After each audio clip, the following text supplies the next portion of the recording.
복구를 위해서 계속 그 민원과 고발을 많이 했었어요. 소사원들 생계에 대책이 있으면은 끌어줄 수가 있어요. 기계차가 오래돼 녹이 쓰인 빈 철창을 들어 올립니다. 철창 안에 갇혀있던 85마리의 개들은 동물 보호소로 보내질 예정입니다. 전국 3대 개시장이었던 구포 가축시장은 가장 먼저 역사의 뒤안길로 사라지게 됐습니다. 60년 동안 명맥을 이어온 구포 개시장에는 반려견 놀이터와 동물 복지시설 등이 꾸려질 예정입니다. 참 구포 개시장이 사라진다라고 생각을 하니까 뭔가 이게 시대가 좀 전환하는 분기점? 뭐 이런 느낌까지 듭니다. 어떻습니까, 대변인님? 구포라고 그러면 사실 여러 가지 좋은 이미지도 있지만 사실 좀 악명도 있었지 않습니까? 네. 구포 개시장이거든요. 구포에 이제 개고기 골목인 한때 점포가 한 100여 개 정도 있을 정도로. 성수기 때는 엄청났군요. 네네. 네. 근데 요즘에는 이제 개를 식용으로 하는 문화. 네. 이제 많이 비판도 많이 받고 그리고 상황도 많이 달라져서 뭐 보식당 찾으신 분들도 줄어들고 네. 또 거기에 이제 보식당 집도 줄고요. 그런데 이제 사람이 줄었다고 해서 이제 그 시장 문을 닫는 거는 또 별개의 문제니까요. 예. 이 생각해 보면 구포 개시장을 둘러싸고 이 그동안 이게 결정적인 사건들이 몇 건 있었죠, 변호사님? 네, 그렇습니다. 부산국제영화제가 생기면서 네. 영화인들의 입을 통해서 부산의 개고기 문화, 개시장 이런 문제가 이제 퍼지기 시작을 했습니다. 세계적으로 알려지는 계기가 됐겠죠. 네, 그러면서 이제 네. 부산이 불명예스러운 이름을 또 함께 날리기도 했었는데요. 몇 년 전에 구포 개시장에서 또 한 상인이 도망친 강아지를 저 화면이네요. 네, 끌고 가면서 또 쇠막대기로 잔인하게 때리기까지 하는 네. 그런 장면들이 일파만파 퍼지면서 국제동물연대 관계자가 부산시에 항의 방문하기도 했습니다.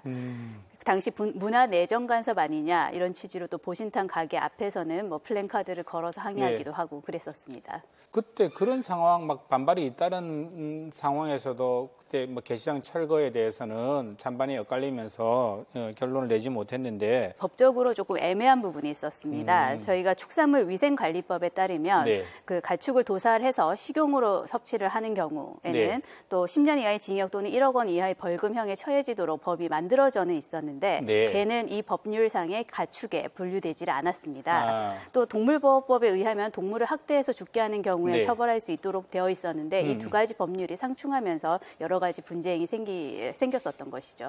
구포 개시장 자체를 두고 이제 딱 불법이다라고 네. 이야기할 만한 규정이 이제 없었기 때문에 강제 철거가 힘들었던 거고요. 네. 그리고 현실적으로 또 여기서 생계를 유지하신 분들이 또 계셨기 때문에 이 사실도 사실 부담이 됐던 겁니다. 구청은 지난 2017년도에 환경개선 전담팀을 꾸려서 네. 여기 남아있는 상인들을 일일이 만나왔고요. 20개 남짓 남은 점포의 상인들과 협의를 마쳤습니다. 그리고 지난 7월 1일이죠. 구포 가축시장은 폐업 협약식을 가지고 네. 이제 초복인 11일 전까지 완전히 문을 닫습니다. 상인과 부산시, 북구청, 동물보호연대가 한자리에 모여서 구포 개시장 폐쇄를 위한 협약식을 가졌습니다. 그 현장 잠시 보시겠습니다. 네. 구포 개시장의 마지막 날인데요. 개를 가득 싣고 드나들던 철장을 철거하는 모습입니다. 여러 가지 만감이 참 교차하는 장면이네요. 점포는 11일 초복까지 모두 철거를 하게 된다고 합니다. 완전 폐업을 이루어낸 정말 역사적인 의미가 있는 이런 일이 우리 부산에서 처음 시작이 되어서 너무나 부산 시민으로서 자랑스럽기도 하고 이걸 계기로 해서 우리나라 개식용 철폐가 될 수 있는 큰 역사적인 한 걸음이 되기를 바라며 저희도 앞으로 계속 노력하겠습니다. 첫째로 여러분들은 그야말로 생명 존중의 철학을 갖고 있는 분들이라고 생각하는 것입니다. 그러한 철학이 없이는 이것이 일방적으로 밀어붙인다고 해서 절대로 이거는 될 수 없는 것입니다. 여러 해 동안에 여기에 또 여기에 이 업을 종사했던 분들도 상인들도 있으셨을 텐데 그분들 입장은 또 어떻던가요? 뭐 짧게는 한 20-30년 또 네. 어떤 분도 대를 이어서 털을 잡아온 상인분들도 계셔가지고요. 네. 사실 평생이온 생업을 포기한 일이니까 뭐 당연히 서운한 부분들이 없지 않으시겠죠. 네. 근데 넓고 쇠퇴한 시장에서 뭐 동물 학대에 대한 비난을 받으면서 버티는 것보다는 사실 새로운 선택을 하는 것이 뭐 나을 수 있겠다라는 이제 판단도 하셨을 것 같고요. 또 더 나은 환경에서 또 다른 일을 할 수 있도록 또 네. 지방 정부가 도움을 줄 필요가 또 있었던 상황이었기 때문에요. 네, 상인들 이야기를 한번 들어보겠습니다. 어렵고 무섭고 두렵습니다. 이 경기에 나간다는 게 어렵지만 그러나 믿습니다. 부산시와 북구청은 전폭적인 지원이 있어를 믿고 용기를 내어 새로운 도전을 하고자 합니다. 부산 북구청은 구포 개시장을 허문 네. 자리에 주차장과 상가 그리고 반려견을 위한 펫공원을 조성한다는 계획이고요. 개시장 상인들에게 이 상가가 완공되면 우선적인 입주권을 보장하기로 했습니다. 아, 네. 또 상가가 이제 완성되기 전까지는 네. 생활 안정자금 형식으로 매달 313만 원을 지급하고요. 네. 또 상가가 완공된 이후에는 10년간 매월 30만 원을 지급하기로 했습니다.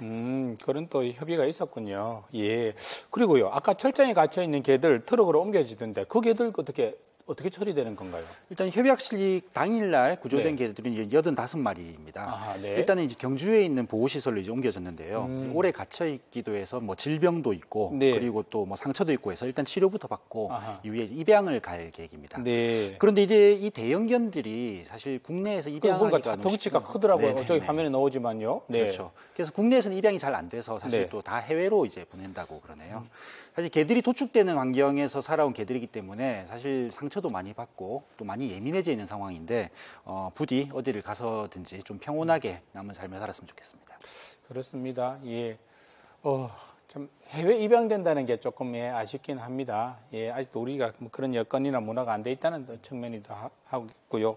아까 저기 협약식에서 개를 싣고 가는 트럭에 사람과 동물이 함께하는 행복한 도시 뭐 이런 문구가 있던데요. 저 문구대로 되는 세상이 왔으면 얼마나 좋을까라는 또 생각도 듭니다.